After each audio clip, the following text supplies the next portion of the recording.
There's a lot of pressure that comes along with being famous, and existing in the public eye 24/7 can take its toll on even the most level-headed entertainers, especially if they're tied to a hugely successful franchise. Constant interruptions and autograph requests can get tiresome, but some people argue that's just part of the job. And as with all jobs, some people are just better at it than others. Here are Screen Rant's 10 actors who are terrible to their fans. Christian Bale. Christian Bale avoids the spotlight as much as possible when he's not working, and has said that he aims to maintain a boundary between his professional life and his private one. But that's pretty hard to do once everyone knows you're Batman. Even harder after someone claiming to be your ex-publicist writes a tell-all book about what a jerk you supposedly are. The book claims that when the actor was approached by some young fans at a restaurant, they left his table in tears. Apparently, they received a harsh lecture about manners. And again, we're reminded that Christian Bale does not like to be interrupted. Ewan McGregor. For an actor, being cast in a Star Wars movie should feel like an honor, because it is. The franchise has a gigantic following worldwide, and it's a great opportunity to perform in front of millions of people. So when Ewan McGregor was given the chance to play a young Obi-Wan Kenobi, he took it. The films received a ton of attention, and understandably, the actor was suddenly bombarded by people who wanted his autograph. When he was asked about his relationship with the Star Wars audience, McGregor said that he hadn't met any fans, only wankers looking to make money by selling his signature on the internet. He explained that his issue is with people who take advantage of the franchise's fans in this way. Still though, if there were any real fans mixed in with the wankers he's referring to, they're probably pretty devastated. Gwyneth Paltrow. Gwyneth Paltrow was born into a successful Hollywood family and had access to a lot of opportunities that most of us could only dream of. So when she claimed that her work-life balance as a mother was harder to maintain than regular moms, more than a few eyebrows were raised in response. The so-called regular moms were shocked at how condescending Paltrow's follow-up remarks were to working mothers everywhere. Maybe the starlet's sheltered life really has disconnected her from the realities facing modern parents, but she's not apologizing. In fact, the actress responded in a post on her blog and chided the protesters for projecting their issues onto her. Some people just don't know how to apologize. Simon Pegg. With multiple franchises under his belt, the lovable Simon Pegg has become a household name.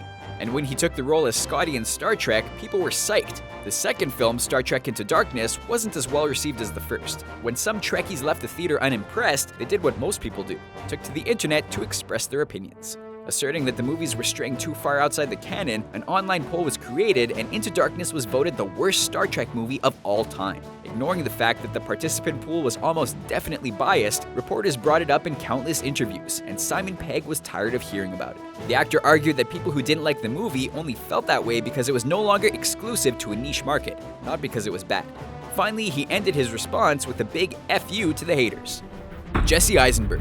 Have you ever said something that you tried to take back? A comment that only sounded worse the more you tried to explain it? Jesse Eisenberg has. During promotion for Batman vs Superman Dawn of Justice, the actor swung by Comic-Con. The convention is a place where fans from all over the world meet to get up close and personal with their favorite heroes. Usually everyone involved has a positive experience, but Eisenberg couldn't wait to get the hell out of there. In an interview afterward, he compared Comic-Con to a genocide. And after someone pointed out how offensive that was, he tried to backpedal. Something about how his senses were being overloaded, he was scared by the fans, and he had to use hyperbole to get his point across. No apology though. Shia Labeouf. Somewhere between Louis Stevens and now, Shia Labeouf started acting a little wacky. And thanks to social media, everyone can share and talk about it instantly. There have been reports of the actor picking fights with fans, then threatening to pull a knife on anyone who intervenes. He's been carted away by the cops on more than one occasion and has had public arguments with girlfriends in the past. Some people are wondering if it's all an elaborate joke or symptoms of something more serious. Fellow actor James Franco has written about Labeouf, saying he wasn't sure if his behavior was part of an art project or the result of a nervous breakdown. Either way, he encouraged the actor not to use up all the good he's built with fans. Robert Pattinson.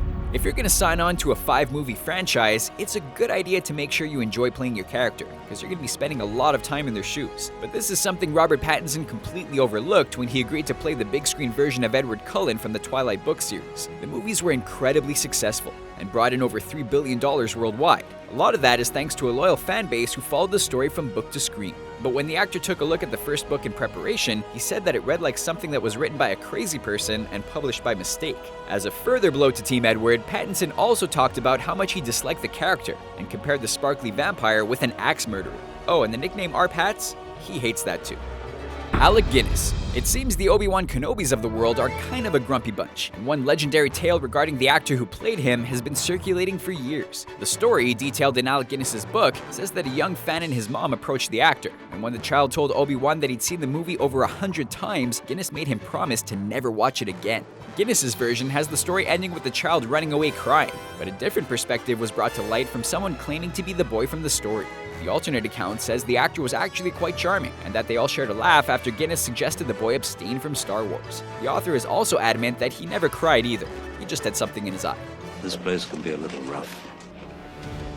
Tobey Maguire. Peter Parker is usually a pretty nice guy, and Tobey Maguire played him well, so it's only natural to assume that he'd be a nice guy in real life too, right? Well, when one fan tried to take a picture with the actor, it didn't go as planned. In a video that spread across the internet like wildfire, Maguire turns and smacks the camera out of the fan's hand. The actor struts away like it never happened and disappears into a crowd of security people. While everyone's entitled to some personal space, the reaction is a little over the top, and considering how disappointing Spider-Man 3 was, he should just be grateful anyone wanted his picture. He stinks, and I don't like him. Jared Leto. Being in the business for a long time sometimes makes entertainers jaded. Instead of being grateful for their fans, they come to resent them. And sometimes that comes out in really weird, really public ways. Before Jared Leto landed the role as the Joker in Suicide Squad, he was acting in movies like Dallas Buyers Club and Requiem for a Dream. In addition, Leto is also the frontman of the band 30 Seconds to Mars, and it was at one of their concerts where someone took a video of the singer beating a fan in the head with his microphone.